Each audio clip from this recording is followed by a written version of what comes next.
Chocolatina by Eric Kraft, illustrated by Denise Brunkiss.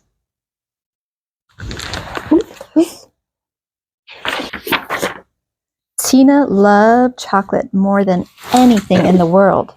She loved it more than birthdays, more than roller skating, and definitely more than dried fruit. Everyone called her Chocolatina. When Dad asked, "How would you like your eggs, Chocolatina?" Tina always said, "With a bowl of Choco Crunchies, please." When the lunch lady asked, "What kind of milk would you like today, Chocolatina?" Tina always picked chocolate milk. Oh, he got more milk. Yeah. And when Mom said, "Tonight we have fruit salad for dessert," Tina covered hers with chocolate. Oh, what? He's making a yucky face, huh? Blech. Chocolate and fruit? That's silly. Tina's health teacher, Mrs. Ferdman, hated chocolate and everything else the children liked. "You should only eat foods that are good for you," she told the class. On special occasions, like birthdays or full moons, she gave them all dried prunes. Mrs. Ferdman's favorite saying was, "You are what you eat." She would write it on the chalkboard and make the children repeat it every day at the end of class. "You are what you eat. You are what you eat. You are what you eat." One day during this part of health class, Tina bit off the ear of a chocolate bunny.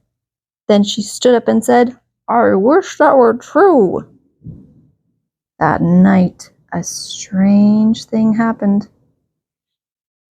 When Tina woke up, she felt all stiff. She went downstairs and looked in the mirror. Immediately she saw why. "I've turned into chocolate," she cried.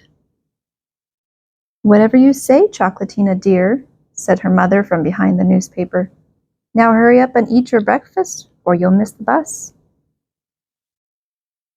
When Tina got on the school bus, everyone gasped. "Do you mind if we don't sit together today, Chocolatina?" her best friend Patty asked. "My mom will ground me if I get chocolate on my new shirt." Who said that? That's her best friend.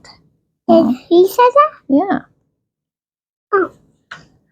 After a lonely bus ride, Tina was glad to be in spelling class, her favorite subject.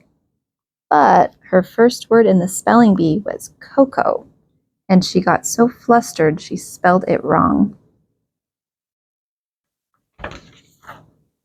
At lunchtime, Jimmy Del Rooney tried to bite off one of Tina's elbows. "I just wanted the third," he told the principal. Recess was horrible. Tina was too stiff to run or jump, so she had to just stand and watch everyone else have fun. When it was time to go back in, her feet had melted to the hot pavement. The other children had to carry her back inside. Worst of all, it was time for health class. Mrs. Ferdman made Tina stand at the front of the classroom. "Didn't I tell you, class? What have I always said?" "You are what you eat," said the children. "That's right. See me after class, Tina." When everyone else had left, Mrs. Ferdman began to laugh. "I hoped this would happen. I hoped you wouldn't listen to me. I hoped you would turn into a chocolate girl. Do you know why?" "Why?" asked Tina, who was shaking so hard she thought she might crumble into a pile of chocolate chips. "Because I love chocolate better than anything," shouted Mrs. Ferdman. She grabbed Tina, opened her mouth wide, and went straight for Tina's right ear. Just then the principal walked in. "Mrs. Ferdman, I was wondering." "Mrs. Ferdman? What on earth are you doing?" I thought she was a prune," said Mrs. Ferdman. The principal walked Mrs. Ferdman outside, and she was never seen at the school again. Who said that? And then she kicked out?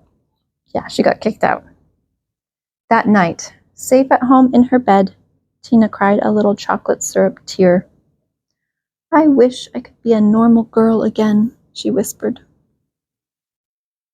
And when she woke up, that's just what she was. Hooray, she cried. I'll never eat chocolate again. Hurry up and eat your breakfast, dear, or you'll miss the bus, called Tina's mother. On the table was a giant bowl of Tina's favorite super chocolatey cereal. You don't eat chocolate. I'll never eat chocolate again, said Tina, starting tomorrow. And she ate it all up. You don't eat chocolate.